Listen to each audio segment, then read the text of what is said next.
This is the Lumix 25mm prime f1.7 by Panasonic.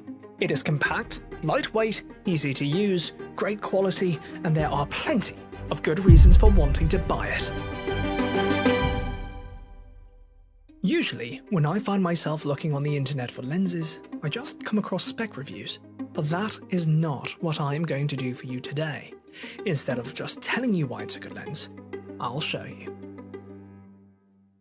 By the end of this video, you will know if it is good value for money, if it is worth having inside of your kit bag. More importantly though, you are going to see real-world examples of how and when to use this lens. Now, in case I didn't say this before, this lens is special, and it really is.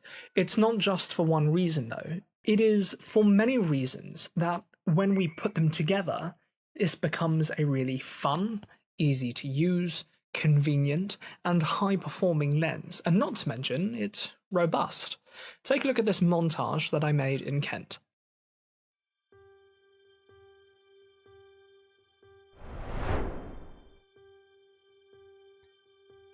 Quite clearly, the video quality is excellent, and don't forget, we aren't using a lens with professional grade cinema glass. We are using a budget lens. With that said, I thought some of these videos were truly exceptional. I can't see anything to really complain about here. There isn't any serious chromatic aberration that stands out, sharpness was well adjusted prior to clicking the record button, and the picture profile is iconically Panasonic's. And in case you hadn't noticed, this lens is sitting on a camera which only has 8-bit color depth, and so to get this from that is extraordinary. I don't quite know if it is a testimony to the quality of the lens, the camera itself, or both. Here, I can pull in manual focus quite well without disturbing the footage too much.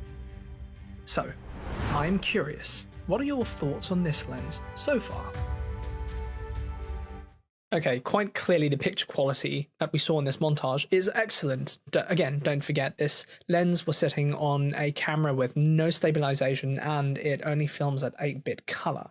And so to get what we just saw from that is fantastic. And so the question now is no longer, does it give good picture quality? Yes, it gives excellent picture quality, especially at the price point that this lens sits at.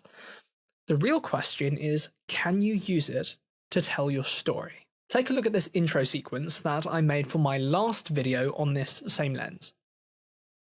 The Lumix 25mm by Panasonic is said to be one of the best lenses for Micro Four Thirds users. Well, I went out and I bought one myself, and I must say, I was not left disappointed. The picture profile was excellent, it performed really well, and yes, the lens is not without its faults, but overall, it exceeded my expectations. And for those considering buying one, I would ask you, what are you looking to get from your lens? So quite clearly, you can use this lens for a variety of different things. You can use it just to shoot normal kind of everyday sequences. You can use it for B-roll, you can use it for A-roll, you can use it to tell your story. And yes, you can use it for not just your passion projects, but also commercial projects as well. I have used this lens in all sorts of stuff. I've dropped it, I've dinged it, I've scuffed it, I've banged it.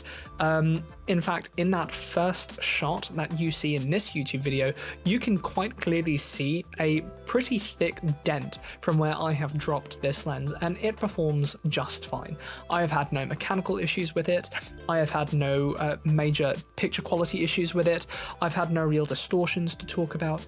Overall, for the price point of 140 something pounds brand new, this is a wonderful lens to have in your bag. It's great, it's small, it's light, it's compact, and for all those reasons, yes, go for it, get it. If you don't have one, go get one. I told you that I would show you how to use this lens as well. And there are only really a couple of ways to use this lens. Firstly, it doesn't have any built-in stabilisation, as you well know. And neither does my camera, and neither do a lot of other cameras out there. Now, my camera just happens to be a little older than most, but that is okay. if you are looking to buy a camera at the ultra budget range and it doesn't have any built-in stabilisation, do not be disheartened. For just an extra £20, you can buy another dinky little tripod, and you can also have really stable footage. In fact, that intro sequence that I filmed was filmed entirely on that tripod, with no external monitor, nothing else to assist me. So you can tell a wonderful story with just that tripod and this lens. The other way to use this lens on any camera in manual mode is to make sure that your camera is stuck on a much firmer tripod. It needs to be much bigger, much heavier, much more sturdy. And that's because if you are going to use manual focus with this lens, any small judders are going to be picked up. And that is something that you want to avoid at all costs. And in that scenario, you are going to need to fork out a little bit more money for a better quality tripod. Now, I just filmed a very quick example of my plant in my living room. And here you can see I'm pulling in manual focus and it is quite sturdy. My camera isn't stuck on a gimbal, it's just plated onto a firmer, bigger, heavier, more sturdy tripod, and that pretty much eliminates all the shake. I don't have to use any post-processing like warp stabilizers in post-production to eliminate any shake, because it's all gone whilst I am filming on location. It doesn't have any switches, any toggles, any levers, it doesn't have any special or cool or interesting features, so it really is an easy lens to use, which is in your favor because it makes it difficult to go wrong with this lens. There are fewer things to go wrong for your stuff, for your videos, for your content, both professionally and for your passion projects. And so I think that makes using this lens very easy.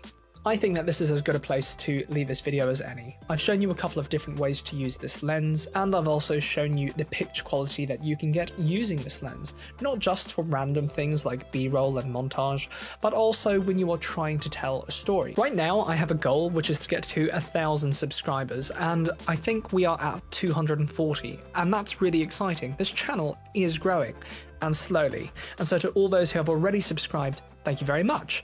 And to all those who are watching, I would just ask you to consider subscribing to this channel, because it'll not only tell the channel and the algorithm to share my content with more like-minded people like yourselves, but it'll also encourage me to make more videos just like this for you on a more regular basis. And so with that said, thank you very much. My name is Michael, welcome to my channel, and I will see you in the next video. Bye bye for now.